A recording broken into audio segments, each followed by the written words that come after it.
বাংলাদেশ জামাতে ইসলামী এই নামটা এখন শুনলে আমাদের মনটা ভরে যায়, কারণ এই 15.5টা বছর শুধু না, এই 54 বছরে আমরা অলরেডি মানে জুলুমের শিকার হয়ে আছি এই নামটার কারণে। যারা জুলুম করেছিলেন আপনারা কিন্তু এখন আর আমাদের টার্গেট নেই।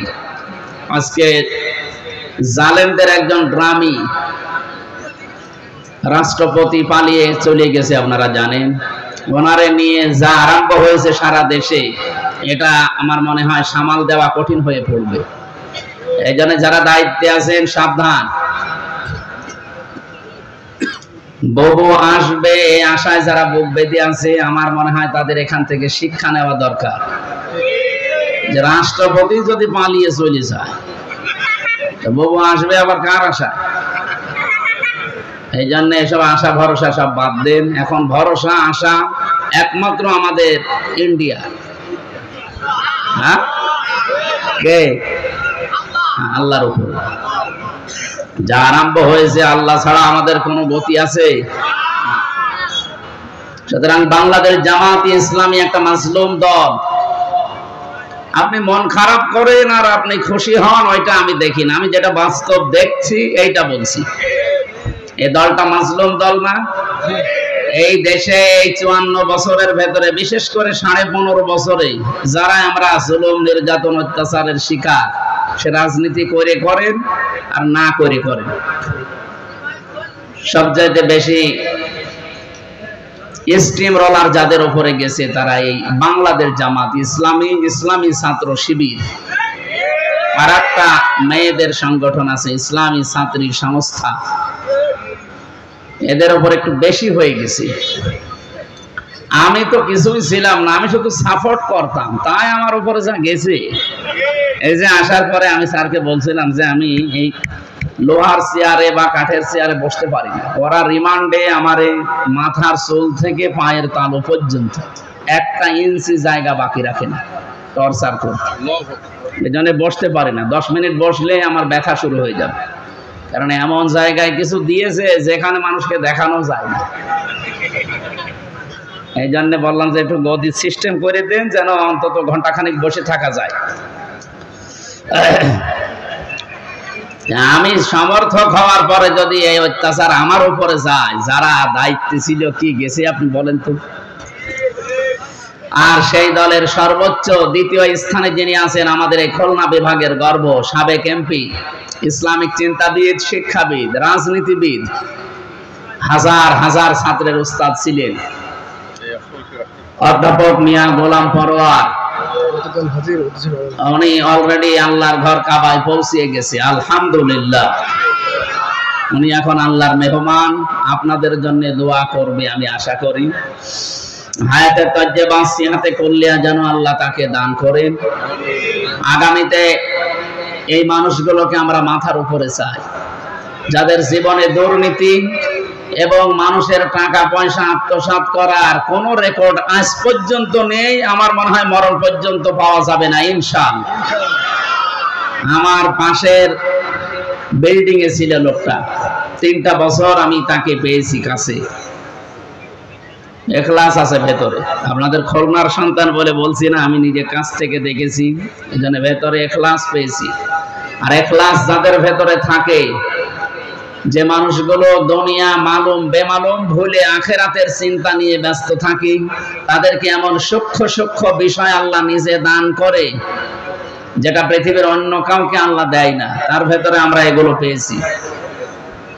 আল্লাহ রাব্বুল আলামিন তার হজে মাবরুর, আল হাজ্জু ইয়াহদিমু মা কানা ক্বাবলা, কেউ যদি হজ করে পৃথিবীর পেছনে যত অপরাধ ছিল সব আল্লাহ মাফ করে দেয়। আল্লাহ যেন তাকে সত্যি এইভাবে আজকে হজ করে অন্তত উনি হয়তো 15-20 দিন থাকবেন, শেষ করে যেন আমাদের কাছে সঠিকভাবে ফিরে আসতে পারেন। বলেন আমিন। এ মাহফিলে গতকাল যারা কথা বলেছিলেন, ডক্টর মাওলানা হাবিবুর রহমান, প্রধান অতিথি ছিলেন জনাব মোহাম্মদ জহুরুল হক, সভাপতি ছিলেন জনাব আমিনুল ইসলাম সরদার, সুরের জগতে আপনাদেরকে মাতিয়ে রেখেছিলেন যশোরের কৃতি সন্তান বিশিষ্ট সঙ্গীত শিল্পী অ্যাডভোকেট রোকনুজ্জামান রোকন ভাই, আরো অনেকে এসেছিলেন। আল্লাহ রাব্বুল আলামিন তাদের হায়াতে তাজ্জেবা সিহাতে কুল্লিয়া দান করুন।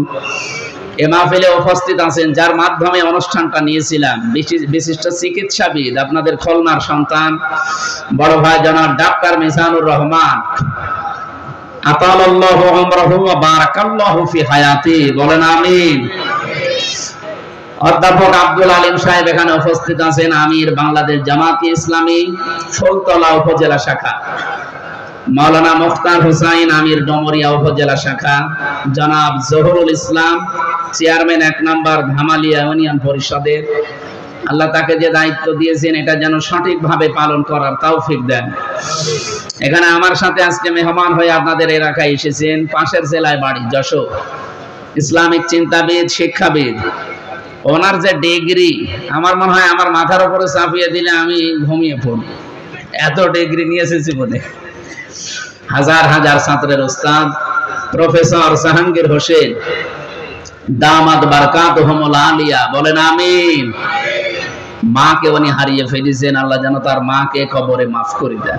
বাবাটা এখনো আছে অসুস্থ, শেফায়ে কামেলা আজেলা দান করুন। মাগরিবের পর থেকে যেখানে যারা আপনাদেরকে এতক্ষণ পর্যন্ত জাগিয়ে রেখেছেন, এখন তো রাত প্রায় 10টা বেজে গেছে। আমরা আগামীর মাহফিলগুলো, আজকে গাড়ি নষ্ট হওয়ার কারণে আমি নিজের দোষ নিজের উপরে চাপিয়ে নিলাম। আগামীতে কোনো জায়গায় অনুষ্ঠান হলে ওই যে যশোরে আকিস গ্রুপ করে যেভাবে, ওইভাবে করবেন। এসার পরে বক্তা তুলে দেবেন, রাত 10টা 10:30টায় যেন শেষ হয়ে যায়। আমাদেরও প্রোগ্রাম তাই ছিল, আপনারা লিখেও দিয়েছিলেন রাত 9টায় আমি তো উঠবেন, তো আসলে কপালে নেই। তারপর একটু কষ্ট হচ্ছে, আজকে অনেকক্ষণ এসে বসে আছেন তো।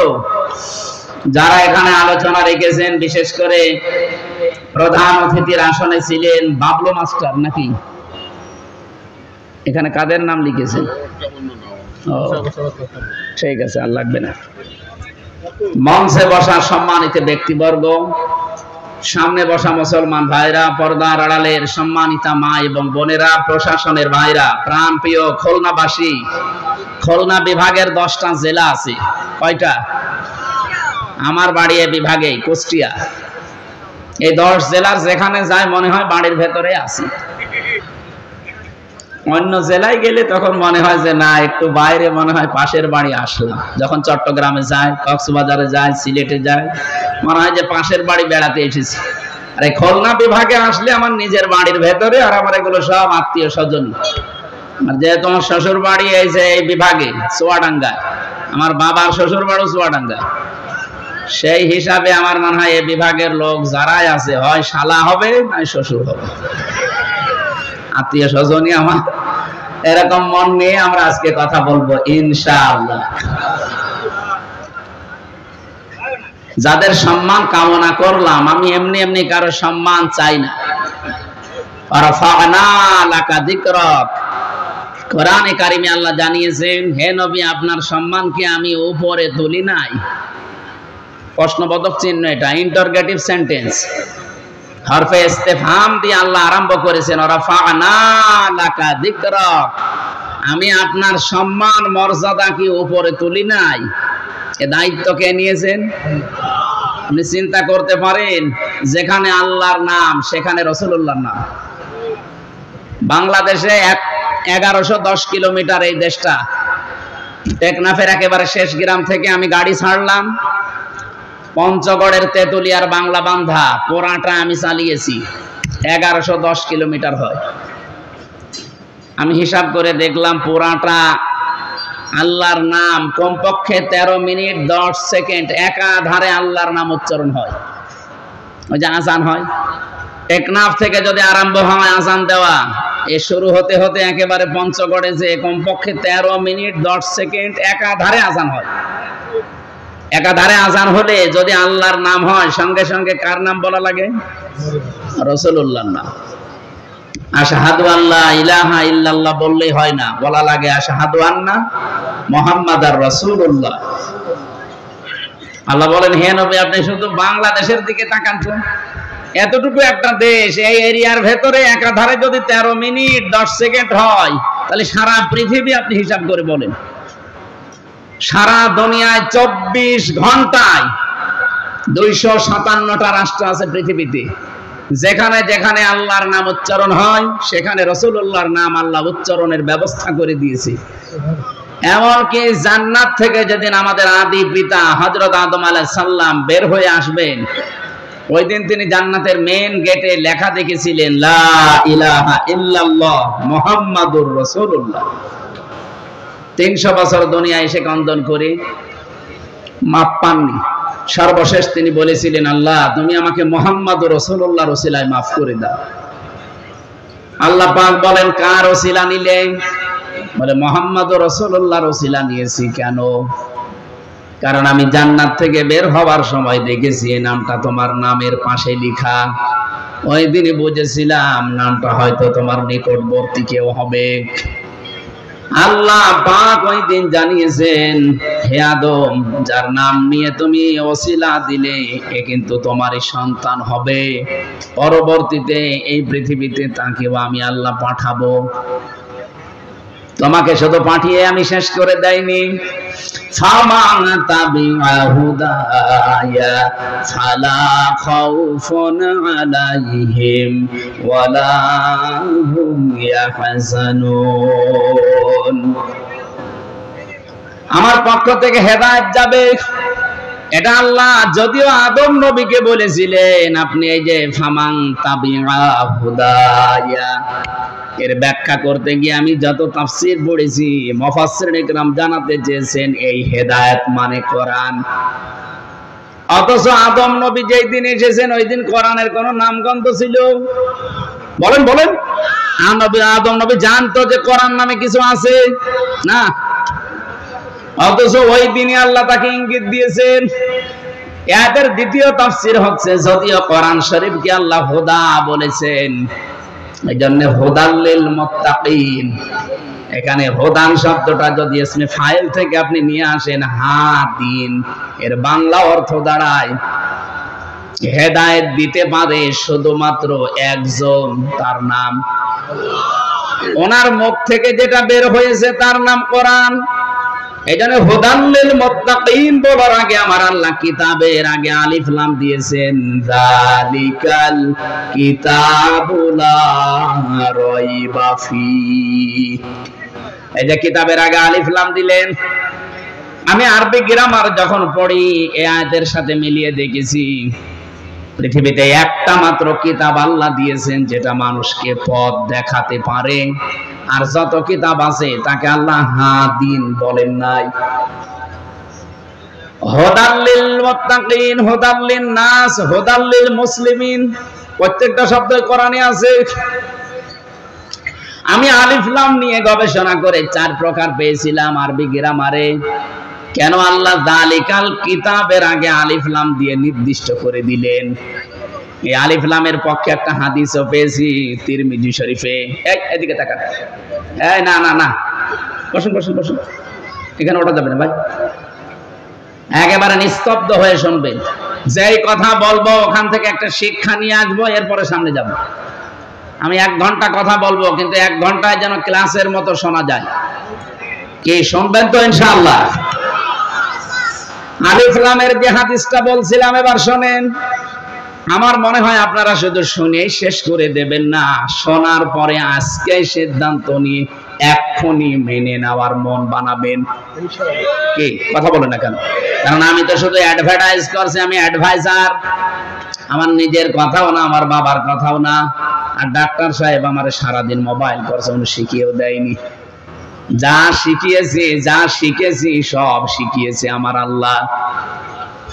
এর বিপক্ষে যে হাদিসটা বলছি, আমার মনে হয় হাদিসটা বাংলাদেশের মানুষ যদি মানে আগামীতে কোরআন সংসদে চলে যাবে। নাকি হাদিস বলবো না স্যার? বলবো মানে এটা তো বলা দরকার। তো ভালো করে শুনবেন। কে কোন দলে আছেন, মতে আছেন, ওইটা ঘন্টা খানিকের জন্য বাদ দিয়ে দেন। মনে করবেন এই হাদিস এখনই নবী আপনার জন্য বলছেন। মানিত্তাবাল হুদা, এই যে হাদান শব্দ, হুদা শব্দের ব্যাখ্যা করতে গিয়ে এই হাদিসটা আমি পেয়েছি। হযরত আবু হুরায়রা রাদিয়াল্লাহু তাআলা থেকে বর্ণিত, বিশ্ব নবী জানিয়েছেন, মানিত্তাবাআল হুদা বিগাইরিল কুরআন আদাল্লাহুল্লাহ। কোন মানুষ যদি হেদায়েত পাওয়ার জন্য, পথ পাওয়ার জন্য কোরআনে কারীম বাদ দিয়ে পৃথিবীর কোন জায়গায় ছুটে যায়, ওর নিয়ত যতই ভালো থাক, আল্লাহ নিজে তাকে দায়িত্ব নিয়ে গোমরা বানিয়ে দেয়। জরুরি না হলে পরে আসেন, একটু পরে আসেন, 5 মিনিট পরে আসেন।